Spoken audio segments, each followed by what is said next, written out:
Hi, it's Jeff Altman, the Big Game Hunter, and welcome to Career Coach Office Hours. Tuesdays at noon Eastern, I like to spend a little time answering questions from people on LinkedIn, on YouTube, on Facebook about their job search. Because one thing I know, the skills needed to find a job are different from those needed to do a job. So if you've got a question for me, put it into chat so I can answer it live. I'm here to help. That's really what it comes down to. And lately, I've been starting off with um, a job search tip designed to help and maybe help you think a little bit creatively this week about your search. This idea comes from a Canadian headhunter named David Perry, who spoke about his observation that when you're sending a note to people, a cover letter to people, one of the best ways to get attention is by adding a PS at the bottom. Now, obviously, we can't go into this lengthy diatribe in the PS, but using a PS at the end of the cover letter is going to get that message attention, which is what you really want. So think of it from the standpoint of, and just to be clear, I have a strong background with fill in the blank that they're referencing in their job ad that you've been told, what have you. And I'd love to have a chance to talk with you about how I can help. So I'll just simply say David's idea, I think, is a good one. He has many others, and he's written a number of books, including one of the Dummies books about job search. So I'll just simply say it's an idea to experiment to see if you get more results from your cover letters. I also want to mention JobSearch.Community. See, they're up there, JobSearch.Community. That's the site where I've got free stuff on the homepage, but I have programs there for different levels of coaching. So for $49 a month currently, and it may change at some point in the future, that's why I'm saying currently, you can get access to all my video courses, books, and guides, plus be able to ask me questions through the site. And I'll generally respond within a few hours. For $79, in addition to that, all the video courses, books, and guides, and my ability to answer questions, very quickly, you can also get me on 2 Zoom calls a month. And then there's the premium program, Insider Premium, where I do individual or group coaching with people. You get all the video courses, books, and guides, the 2 Zoom calls, plus we do several hours of coaching on top of that throughout the week. So again, that's JobSearch.Community. Go to the site, minimally take me up on the free stuff that's there on the homepage. It will help you. And I'll mention specifically the elevator pitch video that I have there. And I mention that because I used to hate elevator pitches, and I'm sure most of you do as well. But this is a pitch that I learned that I think is really very, very good, that isn't going to make you or the person who's hearing it want to take a shower afterwards, if you know what I mean. So again, go to jobsearch.community. It will help you. Now, I received a number of questions in advance. Again, if you've got a question, put it into chat so I can answer it live. Now, the first question I have from someone is, what is your advice about panel interviews?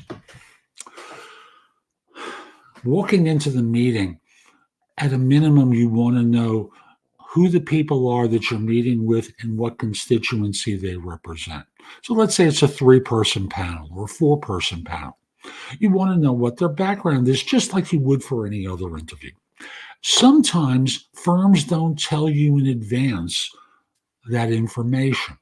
So as you start the interview, if it's in person, you might just look at them and say, before we get started, I know each of your names. Thank you for introducing yourself. Can I ask what constituency you represent or what group you represent within the organization?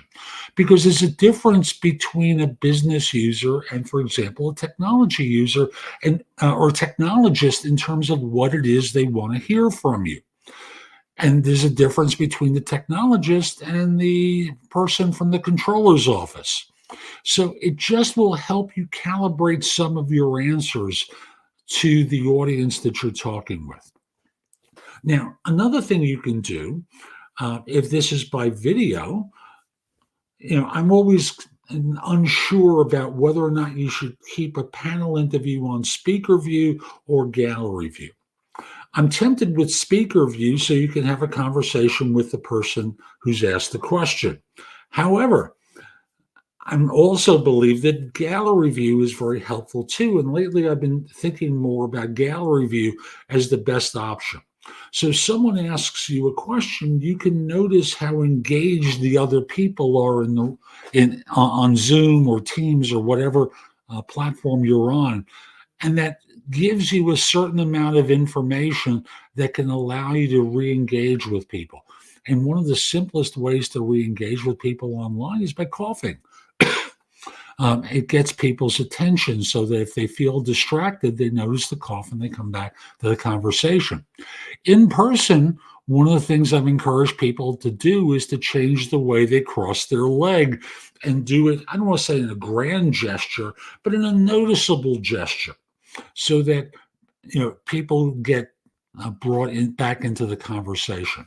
I'll also mention something else. If you're doing this in person, I want you to think of this like panelists on TV news shows on Sunday do it. So, for example, there are multiple people in front of them, and they're not always talking to the camera. What they're often doing is talking to one person on their left. Let's say it's the person who is asked the question is directly in front of them. So they start the answer by talking directly to that person. Then they go to the person, let's say, on their left, another person further left, come back to the left person, come back to center, come back to right, or go to right, and then finish up at center. And that's generally the correct length of time for answering the question. Generally, I'm a believer that you answer interview questions in a minute 15, maybe a minute 30, because beyond that, you lose the attention span of the audience. And most of you don't use your voice in an engaging manner. You don't think of yourself as an actor on the stage trying to read lines or deliver lines to an audience. And yet that's really what you're doing. And let's see now, Jordan Thomas wishes me a happy Tuesday. Back at you, Jordan. So the idea very simply is you want to be in the situation where you're able to engage with people. And by keeping your answers to a minute 15 tops, a minute 30, you're keeping your audience engaged so they want to listen more. And at the end of your answer, you may say, if you like, I can go into more depth with you. And that gives them the option of saying, "Oh, that answer was perfect," or "Yes, please." And or they have the board disinterested. No, it was fine. That lets you know, okay, they weren't really happy with the answer. And then you have the option of saying, the way you said that gives me the idea that you weren't really happy with the answer. Could you tell me where I could have done better with it? Oh, that was fine. Or they'll tell you. Either way is good. The point for you is you're an entertainer. You have an audience on stage, and you want to be able to deliver your lines in ways that are engaging. And in doing that, sometimes there's a performance art that's involved, or actually at all times, there's a performance art that's involved with interviewing. Excuse me. And no, I was not doing that to get anyone who is disinterested engaged. It's just I needed to cough there. So I've got another question for someone, and I know this is a long one, and I may not be able to answer all of it today, but heck, let's see how far I can go. Okay. Yes, this was a long question. So let me just start off with a unique situation I'd like some help with. They're in the process of transitioning to a good career, and I thought project management might be a good fit. I worked in an oil field for several years. Next part of this, and the last few years, it's pretty much died in my location. I'm in my mid-50s, have no college, no verifiable experience, and quickly going broke. And I hear you. A lot of people I work with are stuck. I also have some background issues, so I'm limited to the industries I can work with. I'm currently enrolled in the Google Project Management Certification Program, along with the fundamental courses for cloud, data, Agile, and Salesforce. I should complete the entry-level listings.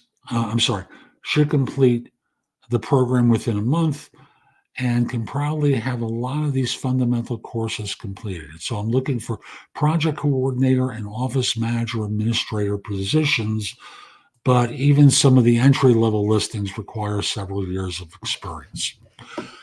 And they're looking for advice on the most marketable certifications to look at. And I'll just simply say, in this economy, there are a lot of people who have experience with project management, and it's going to be hard to find a project management role with an organization. And I have no idea where in the oil fields you are, what part of the country you are. When I think of oil fields, I think of Texas and Oklahoma. For all I know, you're in the Dakotas, in that area.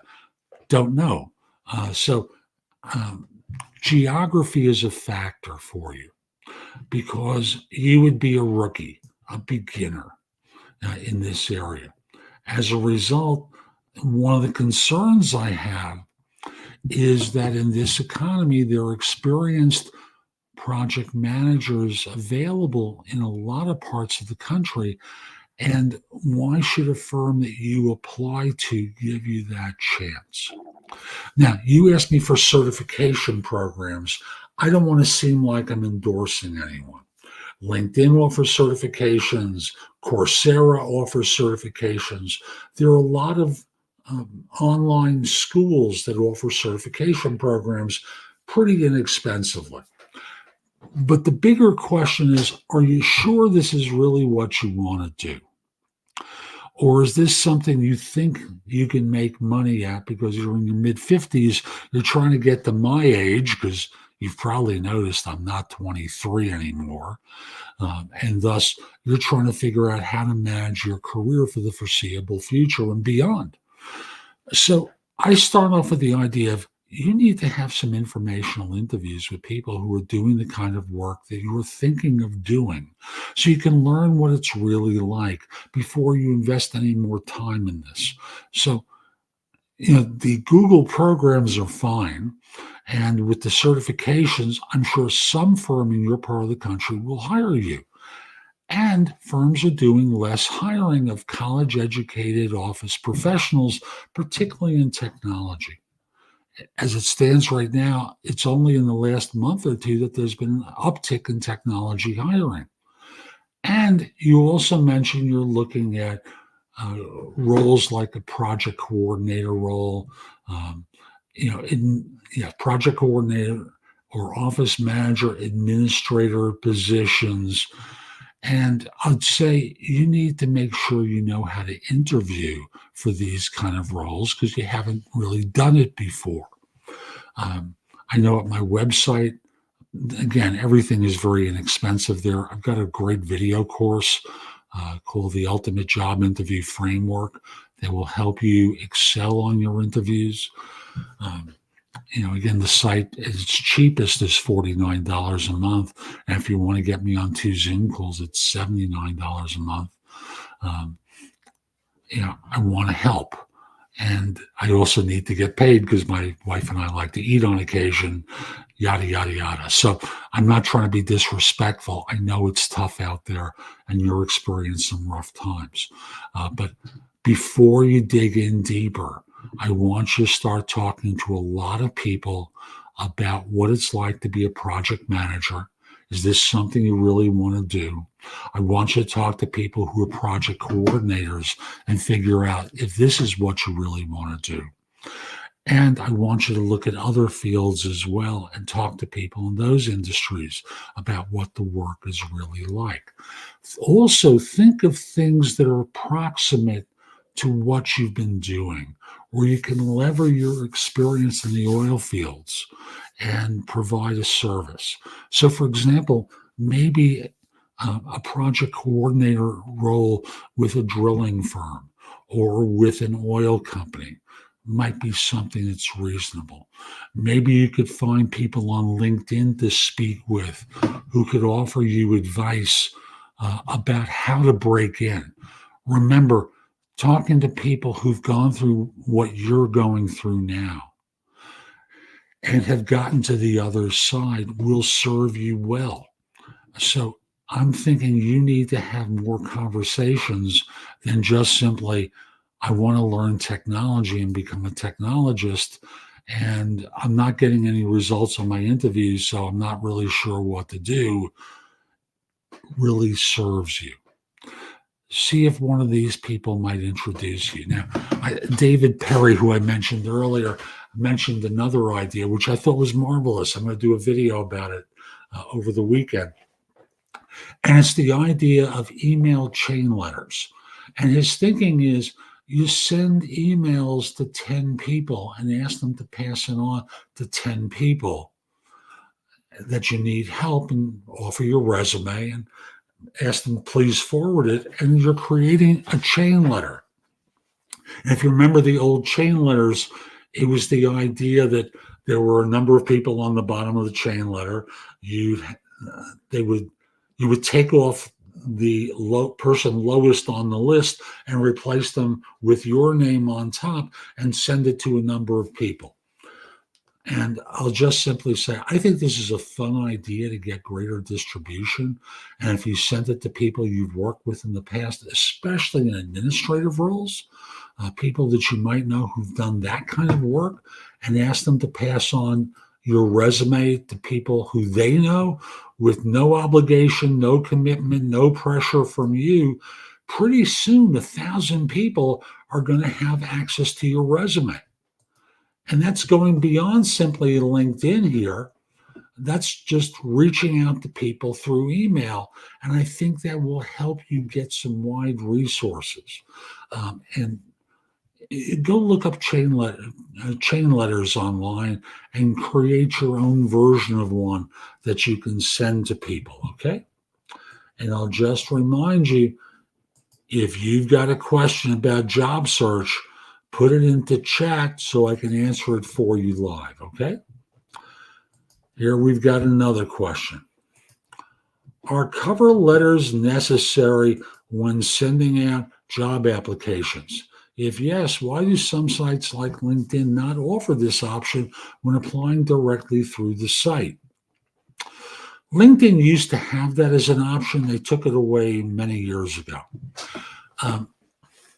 When I think of cover letters, for LinkedIn, it's really no big deal. But again, maybe they did some research and thought it was too costly for them to offer that. When I tell people to apply on LinkedIn or apply online through an applicant tracking system, and there's no option for a cover letter, I tell people what you do is make your cover letter page 1. And then from there, the real resume starts on page 2. Now, what you're doing in the cover letter is saying something to the effect of, I'm forwarding my resume to you for the position of such and such I saw advertised on LinkedIn. Let me show you how my background matches up. Flush left, you put the skill or the requirement for the position that you're applying for. Flush right, how long and how recently you used that skill or performed that function in an organization. Now, what this does is it primes page 1 of the resume, which is actually your cover letter, as showing all the keywords for the job. So it's the required skills, the functionality you'd be performing for the job. If you haven't used one of the skills or the functions, perform one of the functions, omit it. But what you're doing is making page one keyword rich, and then it's seeing it later on in the resume. And remember, tailor your resume for each individual position you apply for. After all, if you send the same resume out over and over again, it's like the broken watch that's right twice a day. That's it. Sometimes it'll work, most of the time it won't. So I'll just simply say the reason they don't do it, well, from their standpoint, they're trying to build a data repository on a job board of people. I'm not talking about LinkedIn here. There, your profile is the equivalent of a resume. But on a job board, it's a repository of people and their backgrounds with generic resumes there. And thus, in applying, they don't really see value in going more specific. For you as a job hunter, tailoring your resume accomplishes that, and using a cover letter that reinforces what your background is vis-a-vis the role that you're applying for makes a lot of sense. Okay. Yes. What does it mean if your recruiter doesn't respond to your emails after initial contact about setting up an interview with their client company? And this is, again, a job search question. So let me start off with, they are not your recruiter. They are a recruiter. Now, apparently they spoke to you about scheduling an interview with their client. I don't know if this was a first recruiting call or they were actually calling to schedule the interview because the client wanted to meet with you.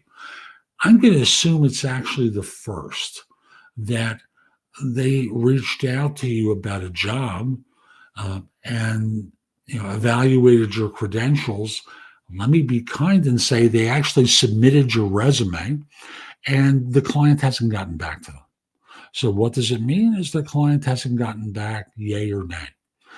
It may also mean the client got back, nay, and that the client isn't interested and they think their silence will get you to disappear. After all, we know it will. You're not going to contact them every day about, hey, whatever happened with, for the rest of your life. You're going to stop. So what I think it will mean is their client hasn't responded yet, or their client isn't interested in you and your background, and thus they're hoping you'll go away. Sorry, I know that may seem rude, but you asked my opinion about what it means. That's what I think it means, okay? And again, put your questions about job search into chat so I can answer it live, okay? We've got more. What lie should I tell my employer, since I can't tell them the reason I'm leaving is that the new job I've accepted is offered to pay me 43% more to do the same set of tasks? Okay. I don't think you have to lie. I think you can just very simply say, I've accepted another offer from a firm that's going to pay me substantially more. I've enjoyed my time working here, but you may have noticed my name is not on the list of wealthiest Americans, and thus compensation is important to me.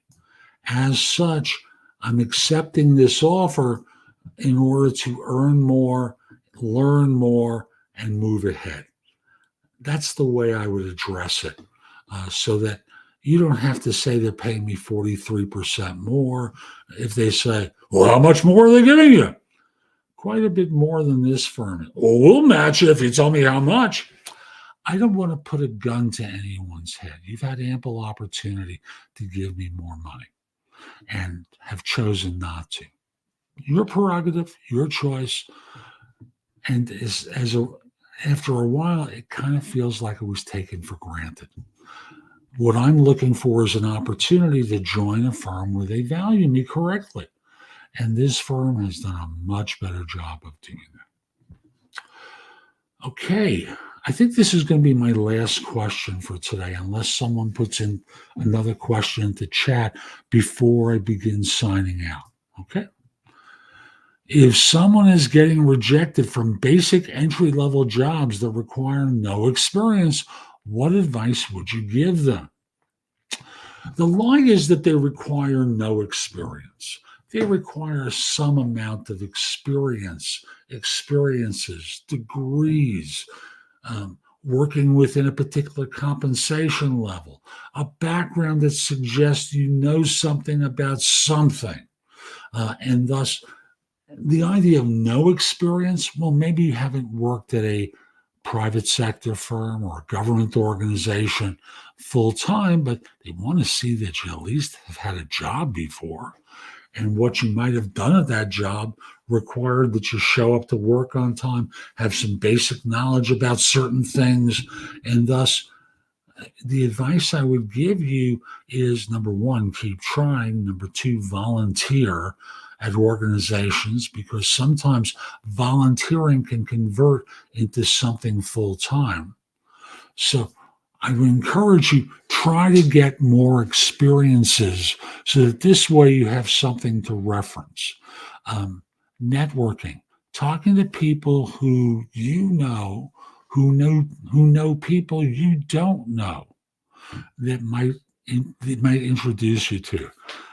Contact people who graduated from your school, who may be a year or two ahead of you, who might have a degree in what you graduated with.